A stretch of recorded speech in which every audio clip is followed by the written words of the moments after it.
Саламатсыздар, урматтуу телекөрүүчүлөр. Бүгүн биз кайрадан Кыргызстанды жана кыргыздар теле берүүсүнүн тегерегинде отурабыз. Бүгүн биздин студияда конокто Ишенол Арабаев атындагы мамлекеттик университеттин окуу бөлүмүнүн башчысы, профессор, тарых илимдери боюнча чоң этнография жаатындагы чоң адис, көрүнүктүү. Кийинки кезде биздин ушул тарых илиминде анын ар кайсы бир тармактарында өзгөчө этнография тармагында бир чоң бир өзгөрүүлөр, абдан бир жакшы бир материалдар жыйналып атат деп ойлойм. Мына ошондой биздин келечекте бир үмүт кылган кыргыздын бир тарыхын кайрадан бир өзүнчө жаңы деңгээлге көтөрүп чыга турган биздин окумуштууларыбыз өсүп келатат.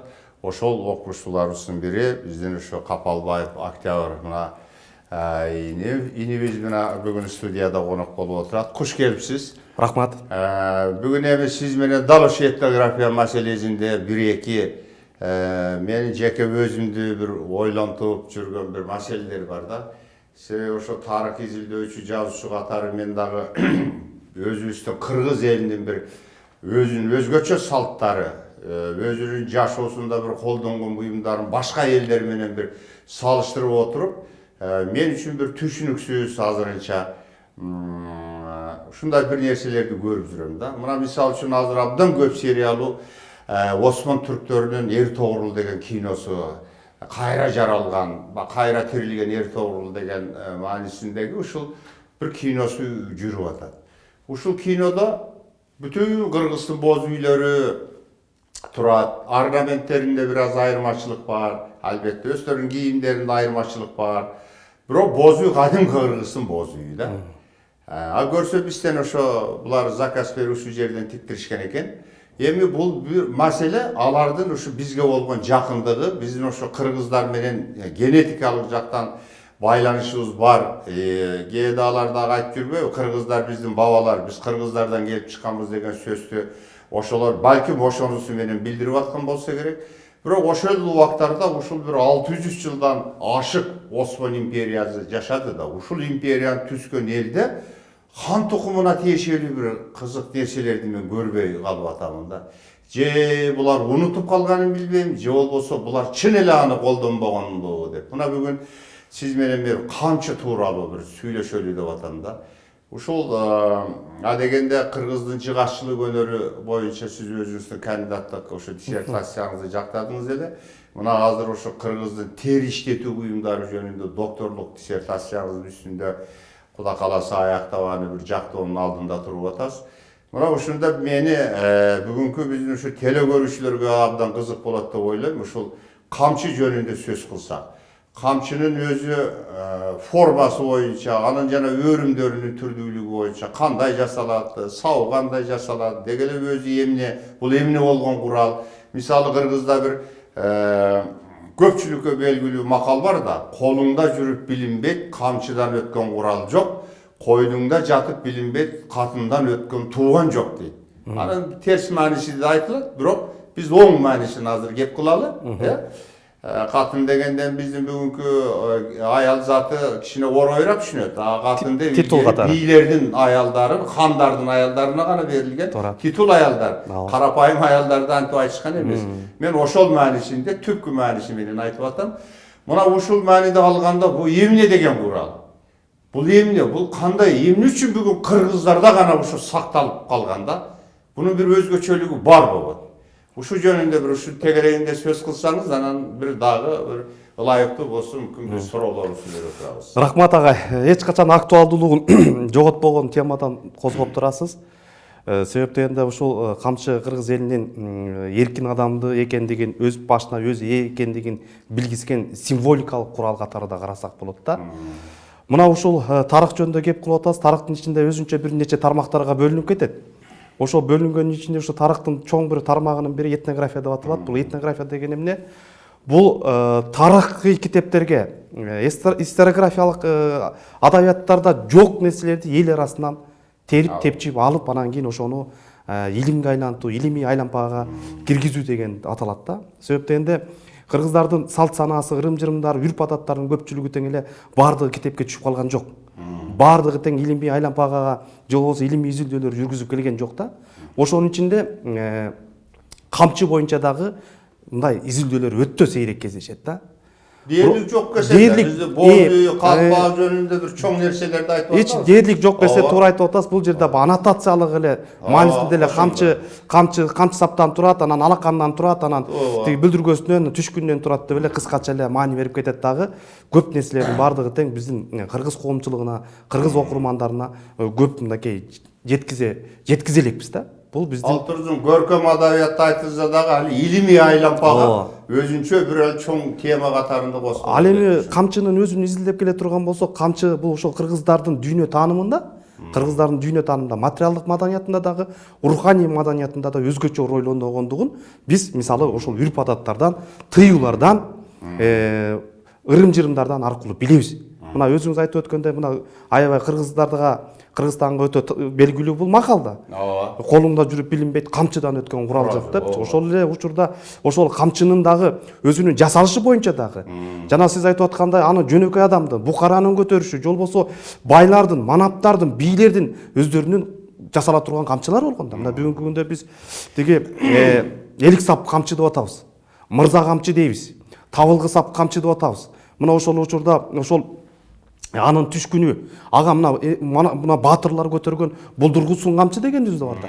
Ошол булдурсун камчысын мына Манаста ала турган болсок, Манас баатыр баштаган анын 40 чоросу жоролору көтөргөн. Себеп дегенде анын жоондугу адамдын билегиндей болгон. Мына элестетсеңиз, анын ичине бирде коргошун болсо, бирде кадимки эле түстүү металлдарды, алтын, күмүштөрдү дагы ичине жанагы түшкүндүн ортосуна коюп, ошентип өргөн учурлар көп кездешкен да. Кайыш менен кошо өргөн. Кайыш менен кошо, тасма менен деп айтабыз да. Эми бул жерде өрүлүп атканда маанилүү да. Бул жерден жалаң эле тасма деп коебуз. Тасма дегенде бул үй жаныбары эчкинин терисинен, андан сырткары жапайы жанагы жапайы той эчкилеринен, аркар кулжардын терисинен, андан сырткары жылкынын дагы, анан уйдук эмес, уй баласы торпоктукун, музоонун дагы терилерин иштеткен терилеринен тасма кылып анан ошондон өрүлгөн учурлар кездешет да. Канчалык жанагы жаныбардын канчалык териси канчалык калың болсо, ошончолук ошол эме түшкүн деп коебуз. Мына керек болсо муну камчынын түшкүн экенин дагы билбей жүргөн учурлар кездешпедиби? Камчынын өрүмү деп коебуз да. Камчынын жанагы кадимки эле өрүлүп атканы, жанагы атты сооруга чабар жагы деп атпайлыбы? Чабар жагын ошол түшкүн дейт. Ал эми түшкүндүн бүткөн жерин баягы түшкүн түйүн, же болбосо чаян түйүн деп муну мынакей камчы өрүмчүлөр кадимгидей мына бөлөт. Мына бүгүнкү күндө Амантур Акматалиевке чоң ыраазычылыгыбызды айтып коюшубуз керек. Мына ушул киши камчынын өрүмүн 27 түргө бөлгөн. Мисалы ошолордун ичинде суйсал өрүм, терме өрүм дегендер бар да. Бул жөнөкөй эле эмес. Мына ошол 3 өрүмдөн баштап 32 тасмадан турган өрүмдөрдүн бардыгын тең жылан боорбу, ушулардын бардыгына тең аттарын берген да. Же болбосо алдаяр өрүм деп. Бул жанагы устанын өзүнө дагы байланыштуу болгон да. Устанын өзүнө да байланыштуу болуп, ошону өрүп атканда 7 өрүм, 9 өрүм, 12 өрүм деген өрүмдөрдүн аталыштары бар да. Адистер болгон экен. Сөзсүз түрдө камчыны көрүнгөндө эле өрүп берген эмес. Себеп дегенде буга кайсы бир деңгээлде табигый математикалык бул талант керек да. Ал оңдон солго өтүш, бирөөнү калтырып коюш, ага деген эске тутум да керек да. Аны биз азыр 3кө өргөндө өрө албаган адамдар да кездешет да, туурабы? Ошону жумуру өрүм деп. Мисалы ошол камчы 4 буруштуу өрүм болуп чыгып калат, 3 буруштуу болуп чыгат. Жалаң эле бул өрүм камчынын өрүмүн эле пайдаланган эмес да. Көмөлдүр өрүлгөн, куюшкан өрүлгөн, басмайыл, артайыл дегендер, чаполоң, артолоң деп атпайлы, олоң деген эле ошол өрүм дегенди түшүндүрүп атпайбы? Айыл деген мына азыркы күндө эме Юдакиндин сөздүгүндө айтып атат, бул айыл деген тажик тилинен келген, тегерек дегенди түшүндүрөт депчи. Айыл дегенби? Айыл деген тегерек дегенди билдирет. Айыл эми түштүк Сибирь элдеринде. Жок, ал түштүк Сибирде айыл деген эмес да. Мисалы карасаңыз, хан ордонун ортосу мына ортого тигиле турган болсо, калган боз үйлөрдүн баардыгы тегерек деп отурат да. Эми кыргыздардан мурун көчүп конуп жүргөн эл болгондуктан кийин аша уру элдер, аталыктар гана бир жерге турган да. калган жана ай мүйүз айта керек ай мүйүз эми баягы эми тил деген бул ушундай экен да, тирүү организм сыяктуу болуп бирден тийип өтүп айыл го дейм. ай деп да айтсак, Айылды келип чыккан го. бирок ай деген көрбөйсүзбү? Ай деген ал жарым ай болуп калышы мүмкүн да, туурабы? Ооба, жарым ай. Тоголоогун айтпайбыз да, биз айга салыштырбайбыз да. Биз алсак мына мусулмандардын бүгүнкү күндө мусулмандардын символу деп жүрбөйлү, жарым ай. Туурабы? Жарым ай эч качан биз тоголоогун бербейбиз да. Тоголоогунун ичинде да толо болуп атпайбы? Анан бул жерде дагы беске ала турган нерсе ошол алаканга түшкөн оюлар да маселе да. Мына сиз ою жөнүндө маселе көтөрүп кетип атпайсызбы? Мына ою деген оюнун атасы катары, оюнун атасы эр оюм аталат да. Бул жерде кочкор мүйүз. Кочкор мүйүздүн ортосуна адам деген ою берилет да. Мына кочкор мүйүз да. Бүгүнкү күндө көп нерсенин оюнун мааниси жок болуп кетти да. Мааниси жок болуп кетти дагы. Ал эми мынакей бүгүнкү күндө баланын жана же болбосо кичинекей балдардын же төрүп аткан аялдын колдосу катары умай энени берип жүрөбүз, туурабы? Мына демек биз эгерде биз эркек оюм, ургачы оюм деп бөлө турган болсок, эркек оюмдардын атасы эр оюм болсо, ал эми аял заты бала чаканын өзүнчө бөлө турган болсок, умай оюсун берсек болот да. Мына бизде кытайларда айтып аткандай, ак жана караңгы, ян ин дегенде, мына ушул экөөнүн бир бириктирген композициясын бириктирсек болот да. Мына бүгүнкү күндө карасаңыз бир чоң эле бир мекемелерде кошпочу деп коет. Кошпочу деп коет. Мына бармак окшогон бул жагына кет. Ушулар илинип турат. Бул өзүнчө өз алдынча бул эч кандай маанини белгизбейт. Себеп дегенде кайсы бир ошол эле эр оюм, ошол эле умай оюмдун бүтүп бараткан, же болбосо кыял оюмунун бүтүп бараткан. Кандай оюм болбосун, ошону бүтүрүүчү элемент катары колдонулат да. Карабайсызбы? Бир суроодо Аттар мырза. Мына абдан жакшы. Биз мына өрүмдөр маселеси боюнча болгондо да камчынын өзүн алып келип, ошо бир өргөн адамдар менен дагы бир элге көрсөтүп, сөзсүз маяк кылыш керек экен деп атам да. Азыр сиздин сөзүңүздөн улам абдан бир кызык ойлор жаралды да. Мен сизди мына биздин эми убактыбыз чектелүү болгондугуна байланыштуу негизги башка бир маселеге бурайын деп атам. Ошо камчынын. Кайсы жерде окуганым эсимде жок. Батый, бул чоң хан, батыш, Монгол империясынын батыш канатын бийлеп турду да. Мына ушу Батыйга бир жолу бир кол башчылар кыр көрсөтөт да. Батый бир нерсени туура эмес жасайбы, мен азыр эсимде жок. Анан ошентип кыр көрсөтүп, мындай тең ката келишет да.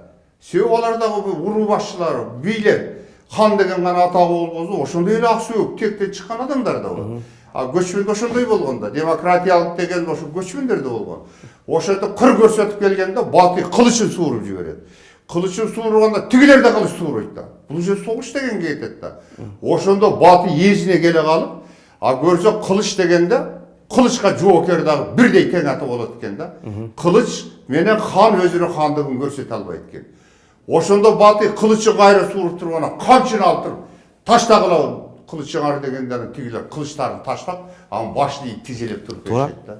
Мына ушул тегерегинде бир өзүңүздү сиз ушу жакшы билесиз. Шуну бир сөз кылсаңыз болот. Камчыны мынакей биз ошол бийликтин символу деп бүгүнкү күндө туура эмес маанисин алып барып жүрбөйлү ага, э? Ошол камчы бул ээн эркин адам, өзүнүн башына эркин адам дегенди билдирген бул каражат катары кабыл алынган да. Мисалы биринчиден агай. Сиз айтып аткандай мырза камчыны жөнөкөй адам кармаган эмес. Жөнөкөй кармаган эмес да. Камчынын камчысы деп тобулгу сап камчыны айтабыз.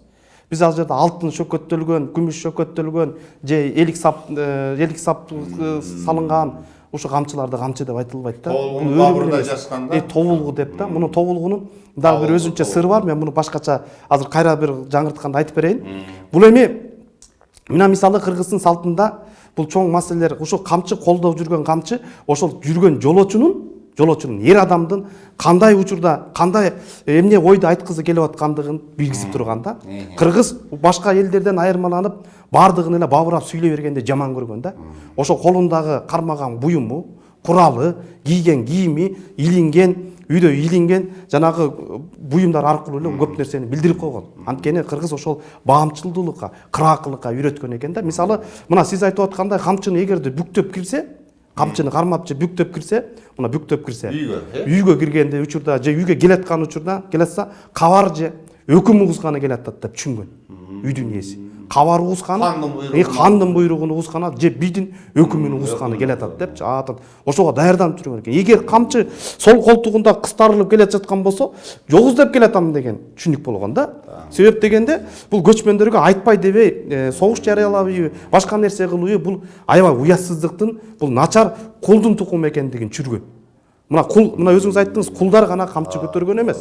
Кыргыздар ата бабаларыбыз айткан, айланан коюп, жаман үйүттү баштабай, кулдун тукуму көздөнбөй, камчы кармап жүргөнүңөр деп. Мына ошону эгерде камчыны сүйрөп келе жатса, мен сен менен чабышканы келатам, даярдан деген белги болгон экен да. Эгер камчыны эрдин кашына илип келсе, токулу аттын эрдин кашына минип келсе, атым эс алсын, өзүм курсагым ачты, чыспысын кылабай, үйдүн эси деген белги болгон экен. Демек аны көргөндөн кийин үйдүн эси даярдык көрүп баштаган экен да. Ошол учурда камчыны мойнуна салып келсе, кечирим сурап келе жаткандыгы, камчыны өтүнүн кончугуна салып келсе, мен жата конокмун, үйдүн эси коноктун камын көр деген ушундай чоң белгилер болгон экен да. Анан дагы бир кыргыздын жана бир салт санасы бар экен. Бул камчыга нике кыюу деген болгон экен. Камчыга нике кыюу деп. Эгерде аялды ушу 60-тан өтүп калгандан кийин төрөттөн калып калган учурда 50 жаштанбы, ушу 60 жаштагы төрөттөн калып калып, анан анын баягы күйөөсү өлүп калып жесир калган учурда, баягы тууган туушкандары үйгө кириш үчүн уруксат алуу керек болгон. Себеп дегенде жесир үйдүн үйүнө башка бөлөк бөтөн, же болбосо башка эле мындай кошуна колоң эркектердин кириши бир аябай жаман үйүттү баштайт. Кандай жаман бир салт катары кабыл алынган дагы, ошолго кирип тамак ичип туруш үчүн, суусундук ичип туруш үчүн дагы нике жаңыртып коюш керек болгон. Ошол учурда балдарым чоңоюп калды, мен турмушка чыкпайм, ушул небере чөйрөм чоңойтоюм деп баш тарткан учурда табылгыдан жасалган камчыга ошол эки кишини чакырып туруп нике кыйып койгон учур. Бул албетте ислам дининин 18-кылымдын аягы 19-кылымдын башында таасири болсо керек. Бирок мына бир нерсени ушул жерден айтып коюшубуз керек да, камчынын символикалык маанисин. Бүгүнкү күндө өзгөчө кызматка отурган адамдар тиге кабинеттерине, өздөрүнүн отурган бөлмөлөрүнө камчынын бүлдүргөсүн жана колго илген бүлдүргөсүн мынакей илип түшкүнүн салаңдатып илип коюп атат да. Бул деген кандай илинген? Бул деген ошол үйдүн ээси өлүп калган учурда. Үйдө жесир эркек адам жок экендигин билдирген. Жолочу кирип туруп камчынын илинип турганын көрүп, окуй бул жерде үйдүн эркеги жок турбайбы деп, наноз дейин, суусун ичейин деп туруп эле кийинки үйгө барып конгон. Мына көрдүңүзбү бул деген? Эркеги бар үйдө камчы кандай туруш? Эркеги бар үйдө бүлдүргөсүнө бүлдүрүп, мүмкүн кыргыз камчыны көбүнчө деген илген эмес. Камчыны бүлдүргөсүнө менен түшкүнүн ороп туруп эле керегеге кыстарып койгон.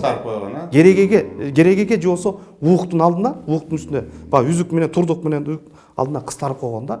Анан дагы бир нерсе, бул аябай мени өтө кыжалат кылып жүргөн нерсе, бул камчынын белекке берилиши. Камчы бул өзүнүн эркин адам экендигин, өз башына ээ экендигин билдирген. Бул мисалы ар бир эркиндиктин символу, көз карандысыздыктын символу. Эркиндиктин көз карандысынын символу, өзүңдүн символуңду башкага белекке берип аткан бул аябай жаман нерсе болгон. Ошо калпак берилген эмес. Калпак баш кийим берилген. Камчы берилген эмес. Камчы жабылган, андай буюмдар берилген, туура. Бир гана шартта берилген экен. Бүгүнкү күндө дос көп да. Ал убакта дос деп жөнүн айтып жүргөн эмес экен. Достор аккан досуна гана, экинчи көрүшпөй кала турган шартта гана ошо белегимде досум, мени эстей жүр деп. Мисалы карасаңыз, каникейде эле манаска көрсөтпөй коет эмеспи? Көзүм кара эле деп. Ошондо камчыны тийгизип туруп, семетеге тийип берет. Ошо балаңдын житин життеп ал деп да.